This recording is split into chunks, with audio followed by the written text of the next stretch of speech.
Hello and welcome to Strange Stories. It's great to have you here. We are all about sharing stories of near-death experiences from around the world in the hopes of bringing some light and inspiration to your day. Our daily videos offer a glimpse into what lies beyond this life, and we believe that they can help us all appreciate the gift of life a little bit more. If you enjoy our content, please consider liking, subscribing, and hitting the notification bell to stay up to date on all of our latest videos. Your support means the world to us and helps us continue to grow. And to our returning viewers, welcome back. We're thrilled to have you with us again. So go ahead, grab a cozy blanket, get comfy, and join us for today's incredible near-death experience story. Back in 2009, I was pregnant with my daughter, and this is where my NDE occurred. So I was 24 weeks pregnant with my daughter when I developed preeclampsia, which is quite unusual at that age. So they admit me to the hospital and tell me I'm going to have a premature baby. It's just a balancing act of how long they keep the baby inside you while keeping you healthy. So once the baby is removed, the mother will only get better. So I kind of went with it a little bit because I was so naive. It was my first child and I didn't really understand how serious it all was. I was a little depressed because I thought I'd be in the hospital from 24 weeks until the end. I should have been more upset about it, but I wasn't. So they took the baby out at 26 weeks, and I'm just sort of leading up to spiritual things starting to happen because I was getting sicker and sicker and presenting with preeclampsia. I blew up, like you bloat, something chronic and get really bad headaches and can't keep things like the pills and tablets they're giving me for my blood pressure and things down. What's really going on is that your DNA or genetics is rejecting the baby, but it starts attacking the body, basically attacking itself to get rid of it. The only way to get the mother well is to get the baby out. However, preeclampsia usually develops much later in the pregnancy, or even during and after birth. So this was quite unusual, and they couldn't understand why I was presenting so early. So it comes down to keeping me quiet. I was alone in a room, just trying to stay calm and stuff like that, but I believe it was to keep taking me down to the birthing unit because each day they would think we might take the baby out today and then take me back up if they decided not to. And one night on the ward, I was asleep and I woke up thinking, I don't know how to describe it. It was like a knowing, and I saw a shadow person. So when I see a spirit, it's a shadow person. And it's just like seeing your shadow except grainier. So I saw the shadow standing beside my bed and thought to myself, oh, it's Eleanor. Eleanor is my great aunt, but I've never met her. It was incredible. And if we had met, we would have gotten along great because we shared a lot of interest in antiques and other things. But I just thought, oh, it's Eleanor. And I just had this overwhelming sense of calm as if I knew everything was going to be fine. Not that I was going to die or live or anything, but that everything was going to be fine. It was simply an overwhelming sense of peace and acceptance. As time passed and I became increasingly ill, they transferred me to the birthing unit where I began to experience excruciating pains in my right side where my liver is located. And it became very difficult and I was in excruciating pain which began to spread up my back and up my neck. So the midwife at the time told me, I think we really need to get this baby out. But they were arguing amongst themselves, the staff, about how long to keep the baby in and all that sort of thing. So everything was a little dramatic, but in any case, they decided to take the baby the next day, and I remained completely calm throughout. So I was just accepting and calm about everything they were doing and saying. Everything was in order. Everyone else around me was becoming agitated and panicked. So they took me to the ER, and the surgeon prepped me, and I couldn't get the epidural in by sitting up. A woman can normally get it by sitting up, but I couldn't. I was in excruciating pain. So they did it while I was lying down, which took a long time. They eventually got it in. It was literally like I was on a day at that's the thing. And they kept telling me that, the doctors kept telling me that. I can't believe how laid back you are. So when they opened me up and took Evelyn, my daughter, out, I had this strange feeling that things were going to go wrong. I'm at a loss for words. I had this strange feeling. And they asked me if I wanted my husband to accompany my daughter. Or do you want him to stay with you? And I told him that I thought he should accompany my daughter. So literally, I saw his leg go out the door. The next thing you know, the entire room is packed with doctors and there's a lot of whispering going on. And I could see when she opened me up, she said to the other doctors, there's old blood in here. There's some old blood here. But unbeknownst to me, they'd called an emergency liver surgeon. And so it was basically the same effect as when you get in a car accident and the impact, causes internal bleeding. As a result, It had been leaking into my stomach for some time. So later on, when you get to peace and talk to staff and things like that, they basically said I had 6 hours, another 6 hours, and I'd be toast. I didn't find out until much later because they don't want to admit they've abandoned you for so long, which is fine. But then the surgeon arrived and things got a little rough because they said they needed to cut me out even more. Just go ahead and do what needs to be done. So it was rough because he was packing me with gauze and other such things. It was extremely difficult. So in the end, I said to them, I think I've had enough. I think you can put me out now. That is how I see it. Oh, I think I've had enough, I literally said. You can get rid of me right now. And this is the part that I don't know. I'm not sure how to describe it. So the next thing I remember is waking up in the ICU with a tube down my throat, being upset and pulling the tube out. But I have a lot of memories that I can't quite piece together because of the time frame.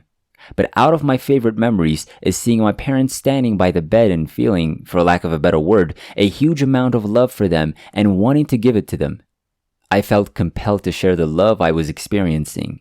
So I was trying to sort of push it onto them, like waves, and I didn't because as far as I was concerned, I wasn't speaking to them. But my mother later told me that I was saying, everything is fine. Everything will be alright. Everything is fine. Jesus has arrived. And no, I don't recall saying that. I do not remember saying that. I just remember feeling this love for them and wanting them to be happy and comfortable. So then I remember, basically, someone being with me and being in a void, which I call the void. I've heard it called that by others as well. So it was black for me, but not in a bad way. It was a dense black, like a night sky. It was a kind of soft charcoal, a bit like the Milky Way, misty with a few stars way off in the distance and possibly a slight hint of pink. So I knew there was someone with me. I could tell they were men, and I couldn't see them, but I could feel them. But I felt really good, like really good, relaxed, floaty. And a friend of mine who is also sensitive, but we've never really talked about it, unbeknownst to me, this is all stuff I've pieced together from talking to people. She said I came to her and I was hovering above her and smiling at her. But then she sat up in bed and told her husband, "Oh my God, I think Jody's dead. I believe Jody has passed away." And he said, "Oh, we should call her mother and find out what the hell is going on." So I believe it was around that time. So yeah, it's pretty cool that I went there. That's also quite intriguing. And I believe that some people, get that clinical knowledge from this medical staff that they actually died. I, on the other hand, did not because they did not want to tell me. So it's a case of did I or didn't I, if you know what I mean. But I think I came as close as it gets. And I have a photograph of myself and I have the same, I have the same color to my skin that people have when they're pale. Who would have said yes? I had to have a lot of blood. I received approximately 19 units of blood. I lost a lot of blood and it definitely feels right. That also feels very right. I mean, you can't explain every NDE. They want us to prove things and prove that we're clinically dead and all that sort of stuff. But we can't process either because we're all unique. And I believe that because we're all unique souls. So of course, we'll have a different experience than the next person. But there are always those small similarities, and the void is one of them. And I didn't have the language for a lot of this back then, but I didn't understand where I'd been. All I could do was describe it. This is stuff I've learned over the years from doing research and being, but also from talking to people who've had them and going, oh my God, that's what I experienced as well. It's a completely different language. It's a completely different language. And I think, while I was floating there, it was Jesus or God. I'm not sure. But in my mind, it was Jesus who awoke and had an experience when I awoke. As far as I was concerned, that was Jesus. I believe I saw Jesus. I believe in Jesus as an ascended master who came with this beautiful philosophy that was spread across the earth, and everyone kind of put their own interpretations on it and all that sort of stuff. But he's more of a friend, a brotherly figure, or a paternal figure to me. That's how he comes across to me. And I don't see him in the sensationalized way that others do. So I'm not feeling that way, and I never got the impression from him that I had to get down on my knees and suddenly accept him as my savior and all that. That was not the case. It was very nurturing, like your father was embracing you and making you feel better because you'd fallen over and hurt yourself or something. Sure, absolutely. Oh my goodness, the love was so, and it felt warm, which may sound strange because you're a consciousness, but it did. It was very warm and pleasant, and there was no fear at all. I didn't feel saved, and he just stood to my left. He was standing to my left. That is something I recall, and I have no recollection of his voice. I don't recall anything. I recall it as if it were a mental image. It appears to be from the Middle East. And yes, I recall that. No, none of that long hair and other nonsense. If you know what I mean, it's slightly longer but shorter, as in my daughter. And he showed me their life. Their life. So seeing the pictures was like watching a movie of what their life would be like if I wasn't there. And I wasn't depressed. I wasn't bothered. It was this all-knowing feeling that that was exactly what would happen. That's exactly what I'm talking about. But yeah, I just thought it was lovely. I just watched, and obviously it wasn't going to be easy for them, but it was wonderful and marvelous for them. They would have to go through their trials and tribulations, but it would just be a different kind of life without me. And that was fine. There was a sense that everything was fine. It's simply different. It's neither bad nor good. There was no sense of it being a tragedy or something truly awful, but it's a different life experience. They can have that, or they can have you in it, So I didn't have a choice but to return. I didn't ask and I didn't beg. There was no, do you want to stay or go or no, it's not your time or whatever. I awoke unexpectedly and was not in my body. But I do remember having a sense of not being quite tethered to my body at various points throughout my stay in the ICU, sort of like how some people describe being high on the semi, but it was closer. I was getting closer to my body, but not quite in it. As a result, I began to have experiences with the people around me, and I started to notice a baby on my left who was very, very sick and gravely ill, as if she had breathing problems. I had a feeling she'd be fine. Then, there was a guy on my right who was from New Zealand. We have indigenous cultures like Maori, and he was a Maori man with his family, but I was experiencing his forefathers, so I could see all these shadow people, like masses of them, going. I don't even know how to describe it. And it appeared to be still in the void, so I could see them all forming a line and gathering around him, and the feeling was dense, sorrowful, and a little resigned. And it was unsettling for me because I was going through a lot of trauma and having these strange experiences. And I was thinking, what is this? And now that I know what I know, I'm thinking, oh, so that was his ancestors coming to meet him and collect him.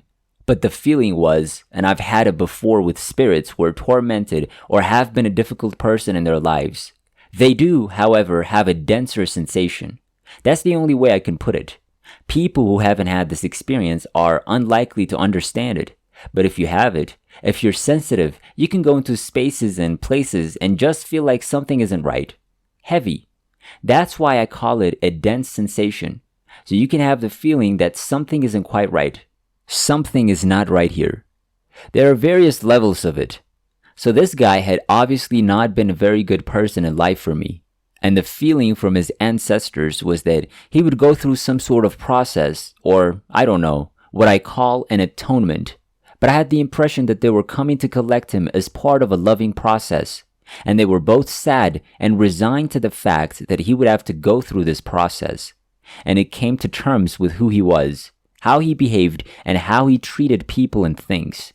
The wonderful thing is that you're being watched over, so his ancestors had come to assist him in this difficult time. So I believe there's an understanding. I mean, obviously, there are bad people in the world. I'm not sure how that's all processed, but this is how I felt about this guy, and I've felt it with a few others since. There's this understanding, and it's a loving thing. They're going through a period of growth or expansion. Yeah, so there you have it. And then I realized that sounded really important. By now, I've sort of awoken in bed and I'm flat on my back with various things going on. And I honestly felt like I'd been hit by a bus. It was just, and my stomach felt like it was still open. However, I later discovered that it was correct. Keep it open a little so that when they go in and out to pack your liver, they can make sure it hadn't stopped bleeding. Then they have to put a lining over it, like Glad wrap, to seal it again and heal and all that. So they come and go. But I really did spend 5 days in there. If I looked down, I thought I'd see my stomach all open. That's how it appeared to me. Then I forgot how many days has passed. I have no recollection of the time, but I do recall my husband sitting next to me reading a book. And I was lying there, and I told her, I just felt this person come in. And I told him, "Oh, there's a woman here. There's a lady here." "No, Jody, there's no one here," he said. And I said, "Yes, there's a lady here." And then I felt the depression, the pain, and the depression again. And I felt it when someone sat on our bedside, sat down on you, and I said, "Oh, yeah, she's just sat on the bed." And he said, "No, Jody, there's no one here." Yeah, I said. Then I felt her touch on my stomach. I had a feeling it was a she. I'm not sure why. I had a feeling she was a female. I also felt her touch my stomach. I had never met her. I don't remember who she was, because sometimes you know who it is, but when someone touches your tummy, it's like they just sort of go, really lightly, and you just feel it. That's how it felt. Then it felt like it was a pond. So it was just like the spreading, like a ripple in a pond, and it felt really cool and nice. It felt amazing on my stomach. So I believe that was a healing. And then I sensed that something was about to happen. This is the only way I can put it. I had a feeling something significant was about to happen. The energy was so profound, and it was at the very foot of my bed. And it came, and next, I think it was my poor husband. I said to him, "Oh, there's no one here." "Yes, this is here," I said. He's arrived, and he was saying, no, Jody, no one here." And it was just like a wave, like a massive big wave. And it's just like all the love in the world. It was like love on a high. It was amazing. And it just went boom over my head. And it's simply incredible. I've never experienced anything like it. It was incredible. Amazing. And I was like, oh my God, I just couldn't like it. And here I am. It's us. Jesus has arrived. And I'm not that kind of person. Yeah, certainly not. And my poor husband is saying no. Later in life, I didn't, but I did talk about it with people in the hospital. As I told my mother and father, she said, "Oh, that's interesting. Because you were discussing Jesus. We came to see you in ICU because you said he was there.